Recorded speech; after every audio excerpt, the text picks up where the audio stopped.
안녕하세요. 저는 나름 평범하게 살아온 40대 여자입니다. 다른 사람들의 사연을 보면서 정말 세상에는 말도 안 되는 일이 많이 일어나는구나, 드라마보다 더 드라마 같다고 느낄 때가 많은데, 생각해보니 저에게도 정말 말도 안 되는 드라마 같은 사연이 있었네요. 저는 20대 후반에 남편과 결혼해 아이 2명을 낳아 키우고 있어요. 저희 남편은 홀어머니 밑에서 컸는데, 시아버지께서는 40대 때 병이 있으셨는데 오래 앓다가 돌아가셨다고 하더라고요. 그 이후로 시어머니는 아들과 함께 쭉 살았던 것이죠. 저의 시어머니는 정말 순박하십니다. 명품 백이나 구두 이런 거 하나 없으시고 꾸미는 것도 잘 모르세요. 저는 그래서 기회만 되면 제 돈으로 같이 사드리곤 해요. 그럴 때마다 비싼 거 뭐하러 샀냐며 부로 돌려주곤 하십니다. 억지로 손에 쥐어드리면 또 자랑하고 다니시더라고요. 며느리로서 너무 좋았어요. 선물을 만나잖아요. 제 친정엄마 같은 경우에는 뭘 사줘도 다시 교환하는 게 일이시거든요. 취향이 워낙 뚜렷하셔서요. 그에 반해 우리 시어머니는 주는 대로 잘 쓰고 잘 입고 잘 드시고, 아무튼 정말 편했어요. 뿌듯하기도 했고요. 시어머니가 사시는 곳은 공단 근처라 공장에서 알바 형태로 일을 많이 하세요. 일생을 부지런히 사시던 분이라 집에 있으면 적적하다고 하시더라고요. 저희 집에 놀러 오셔도 걸레로 바닥 닦으며 하루 종일 보내는 분이십니다. 사실 전 시어머니를 볼 때마다 이상하게 마음이 아프더라고요. 홀로 살아온 세월 일만 하면서 살아온 인생이 습관이 되어 그것 말고는 할 수 있는 게 없어 보여서요. 그래서 저는 시어머니에게 마음을 많이 썼어요. 시간 내어서 방문도 드리고 주말마다 아이들 데리고 같이 식사도 하자고 했어요. 집에 간다고 하면 분명 며느리랑 손자 온다고 항상 가득 차려놓으실 게 뻔해서 나오시라고 해서 외식을 주로 했어요. 그럴 때마다 시어머니는 잠시 화장실 다녀오신다고 하시더니 계산까지 다 해버리시더라고요. 그래서 저희는 외식할 때마다 누가 먼저 계산을 하느냐에 대한 은근한 다툼이 생기기도 해요. 처음엔 어색했지만 시어머니와 며느리로 10년 넘게 살다 보니 어느새 엄마 같은 마음이 들더라고요. 아무리 해도 시자가 들어간 사람은 영원히 가까워질 수 없다는 말도 있는데, 저는 좀 달랐어요. 워낙 성격이 유하셔서 그럴지도 모르겠네요. 아이들이 커갈수록 신경 써줄 게 많다 보니 시어머니와 만나는 횟수가 점점 줄게 됐어요. 시어머님은 여전히 공장에서 일을 하셨어요. 60이 훌쩍 넘은 나이에 정말 쉬지 않고 일을 하시더라고요. 그래서 제가 힘들게 일하지 말고 쉬시라고 해도 놀면 뭐하냐며 계속 공장에 나가십니다. 시어머니도 일을 하시니 번거롭거나 복잡한 일들은 제가 거의 처리해드려요. 예를 들면 보험 처리라든지 공인인증서 갱신 같은 것들 있잖아요.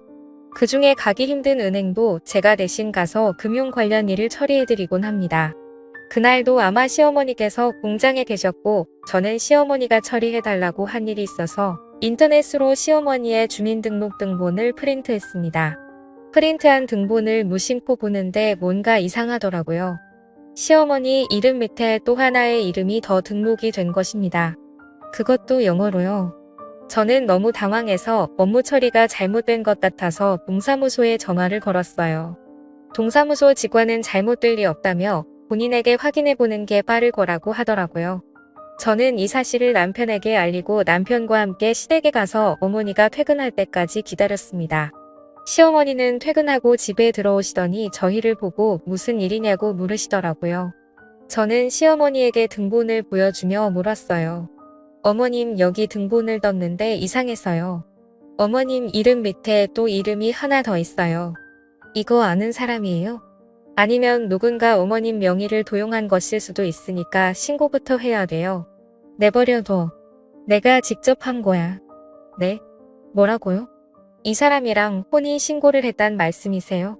나 사실 만나는 사람이 있었어. 너희한테는 말 못해서 미안하지만 그 사람 상황이 좀 안 좋아서 차마 이야기할 수가 없더구나. 너희들이 분명 반대할 게 뻔하니까. 아무리 그래도 그렇지. 어머님 이런 큰일을 혼자 결정하시고 통보하시면 어떡해요. 나도 내 인생이 있어.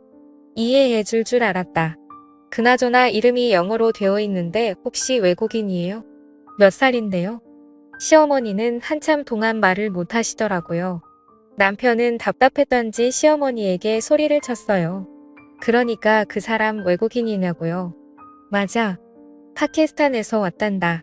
30살 좀 넘었고 남편과 저는 정말 말 그대로 얼어붙었습니다. 60이 넘은 시어머니가 30대 파키스탄인과 혼인신고를 했다니요. 저는 이 말 같지도 않은 말을 듣고 귀를 의심했어요. 시어머니는 그 사람과 공장에서 만났다고 하네요. 동료로 만나다가 정이 들었고 그 사람이 시어머니에게 진심으로 다가와서 시어머니도 그 사람과 자주 만났다고 합니다. 그리고 그 남자는 자기 힘든 일들을 시어머니에게 토로하기 시작했고 시어머니는 그 남자를 위로해주고 적극적으로 돕겠다고 나서기까지 하다가 혼인신고라는 사태까지 온 것이죠.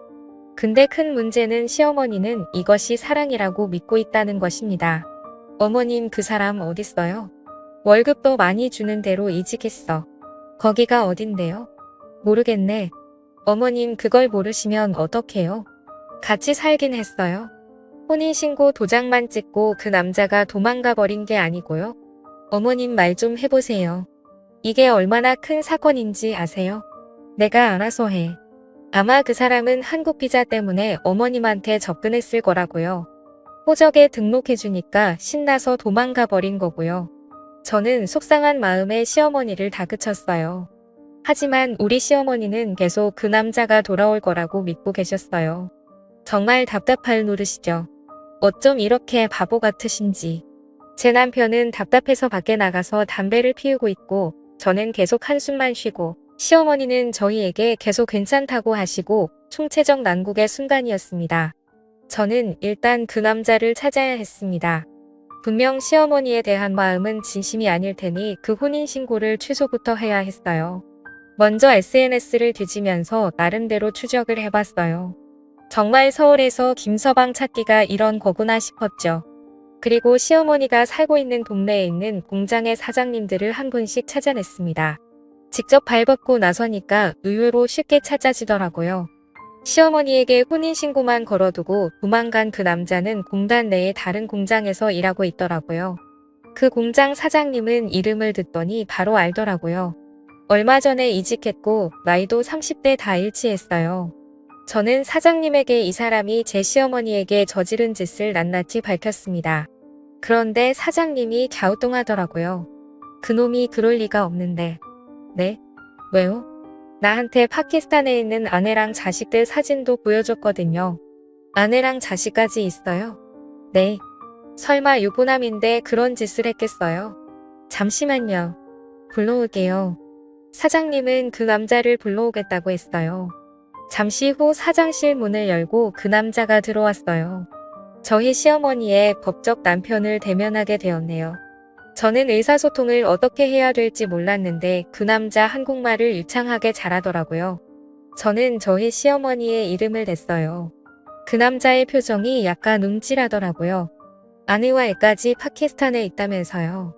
이거 사기 결혼인 거 알죠? 어머님을 사랑했습니다. 사랑은 무슨... 그런 사람이 다른 공장으로 이직하고 도망을 가요? 미안합니다. 이혼 소송 진행할 거니까 그렇게 알고 있어요. 그리고 사장님 이 사람 해고하지 않으면 저 인터넷에 이 사람이 한 짓들 공장 이름이랑 같이 뿌릴 거니까 가서 하세요. 빨리 꼬리 자르는 게 좋을 거예요.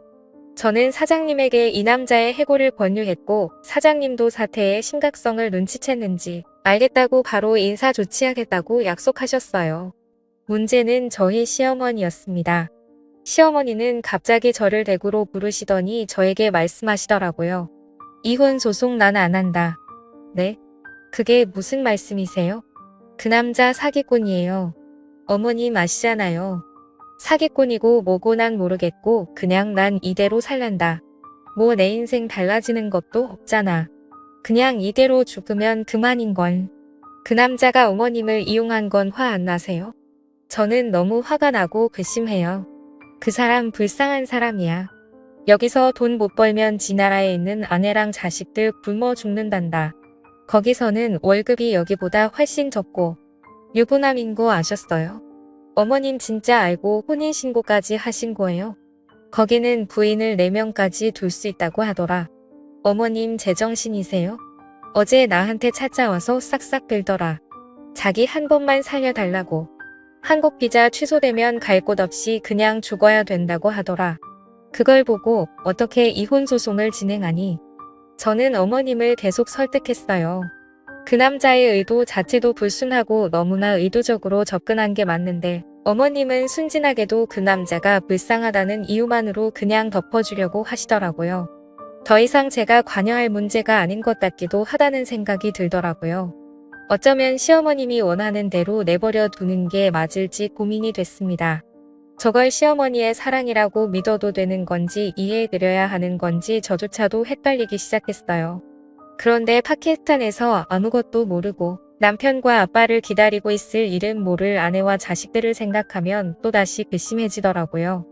혼자서 점점 근근하면서 저는 인터넷으로 사기 결혼에 대해서 검색을 해봤어요. 저희 시어머님 같은 사례가 은근 있더라고요.